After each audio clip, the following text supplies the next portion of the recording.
Saudara dan saudari yang terkasih, salam jumpa lagi. Kami dari Paroki Paskalis hadir di ruang renung saudara dan saudari bersama dengan keluarga. Hari ini kita memasuki hari Minggu biasa yang ke-12, dan bacaan-bacaan yang akan kita dengar pada hari Minggu biasa yang ke-12 ini diambil dari Yeremia bab 20 ayat 10 sampai dengan 13. Yang kedua dari surat Rasul Paulus kepada jemaat di Roma bab 5 ayat 12 sampai dengan 15, dan bacaan Injil dari Injil Matius bab 10 ayat 22 sampai dengan 33. Mari Bapak Ibu, saudara dan saudari yang terkasih, kita siapkan hati dan diri kita untuk mendengarkan firman Tuhan secara khusus dari Injil Matius bab 10 ayat 26 sampai dengan 33. Jadi janganlah kamu takut terhadap mereka, karena tidak ada sesuatu pun yang tertutup yang tidak akan dibuka, dan tidak ada sesuatu pun yang tersembunyi yang tidak akan diketahui. Apa yang kukatakan kepadamu dalam gelap, katakanlah itu dalam terang. Dan apa yang dibisikkan ke telingamu, beritakanlah itu dari atas atap rumah. Dan janganlah kamu takut kepada mereka yang dapat membunuh tubuh, tetapi yang tidak berkuasa membunuh jiwa. Takutlah terutama kepada Dia yang berkuasa membinasakan baik jiwa maupun tubuh di dalam neraka. Bukankah burung pipit dijual 2 ekor seduit? Namun seekor pun daripadanya tidak akan jatuh ke bumi di luar kehendak Bapamu. Dan kamu, rambut kepalamu pun terhitung semuanya. Sebab itu janganlah kamu takut, karena kamu lebih berharga daripada banyak burung pipit. Setiap orang yang mengakui aku di depan manusia, aku juga akan mengakuinya di depan Bapa-Ku yang di sorga. Tetapi barang siapa menyangkal aku di depan manusia, aku juga akan menyangkalnya di depan Bapa-Ku yang di sorga. Demikianlah Injil Tuhan. Terpujilah Kristus. Saudara dan saudari yang saya kasihi, firman Tuhan di hari Minggu biasa ke-12 ini secara khusus bacaan Injil yang baru saja kita dengarkan, sebuah peneguhan yang luar biasa buat kita. Saya memilih 2 kata peneguhan yang luar biasa dari Yesus. Jangan takut. Saya mau memulai renungan pada kesempatan ini dengan mengisahkan pengalaman saya. Tanggal 15 April 2012 yang lalu, beberapa tahun yang lalu, saya mengalami suatu tantangan dalam tugas pelayanan saya sebagai seorang imam ketika saya bertugas di pedalaman di NTT di Flores.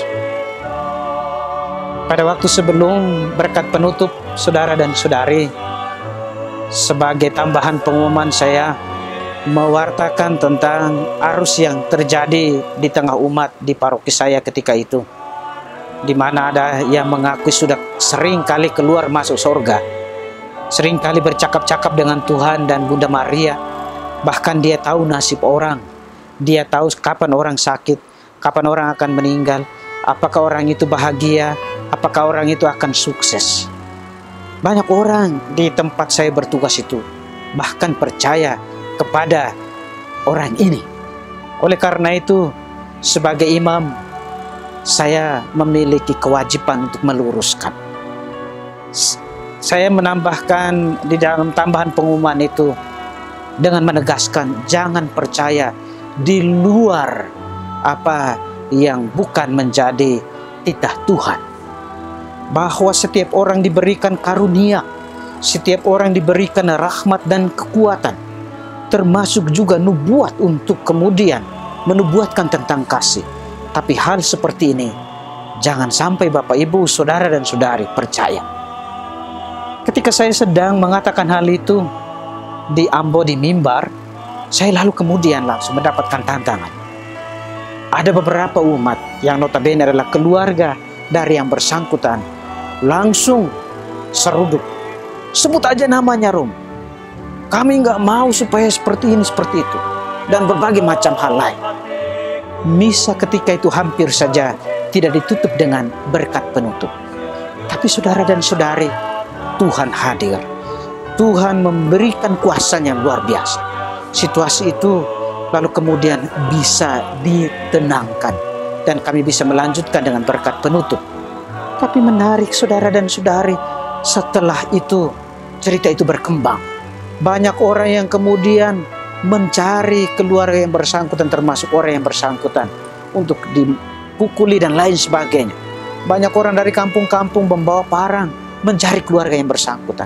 Saya juga harus melanjutkan misa lagi di kampung yang lain.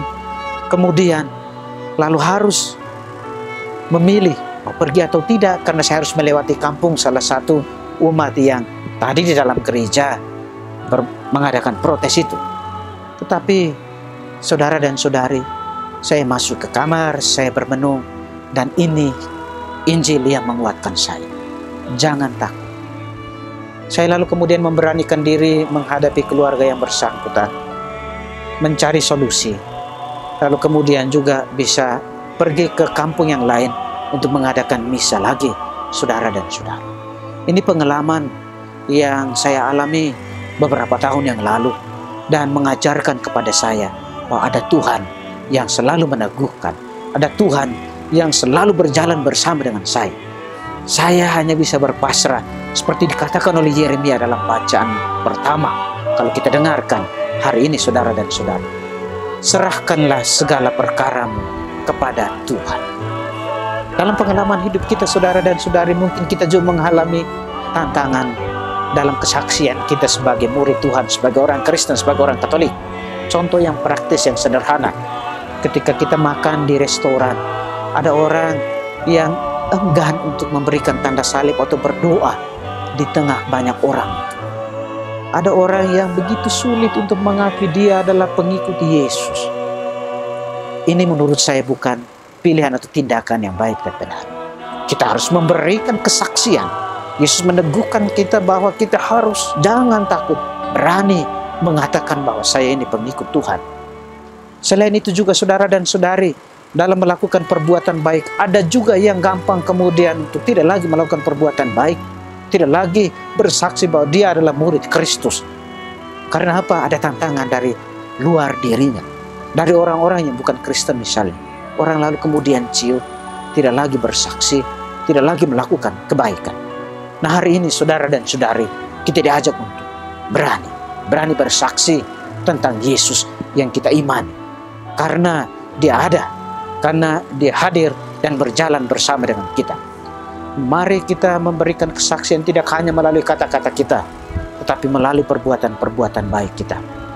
Meskipun kita ditolak, ditantang karena perbuatan baik yang kita lakukan, jangan pernah mundur, jangan pernah putus asa, jangan pernah kecewa, jangan pernah mengeluh, apalagi jangan pernah berhenti untuk melakukan perbuatan baik. Kesulitan apapun, tantangan apapun, mari kita lakukan. Karena kita lakukan itu, kita yakin ada Tuhan yang bersama dengan kita. Jangan takut saudara dan saudari. Serahkanlah segala perkaramu seperti dikatakan oleh Yeremia. Biarkan Tuhan yang berbicara. Mari saudara dan saudari, kita dipanggil oleh Tuhan untuk tetap teguh melakukan kebaikan, tetap teguh bersaksi tentang kasih-Nya. Semoga dengan keteguhan dan keyakinan serta iman kita yang mendalam kepada Tuhan, kesaksian kita lalu dapat kemudian diterima oleh orang lain. Orang lain bisa melihat dan mengalami Allah yang berdiam dalam diri kita. Orang bisa melihat dan mengalami Allah yang tinggal di dalam diri kita. Tuhan memberkati kita sekalian. Mari kita buka hati dan diri kita saudara dan saudari, supaya kita menerima berkat Tuhan, sehingga kita bisa mampu dan berani mewartakan tentang Allah yang baik dalam kehidupan kita. Semoga Allah yang maha baik, Allah yang penuh cinta, memberanikan saudara dan saudari, memberkati dan melindungi saudara dan saudari dengan berkat-Nya yang melimpah, dalam nama Bapa dan Putra dan Roh Kudus. Amin. Tuhan memberkati.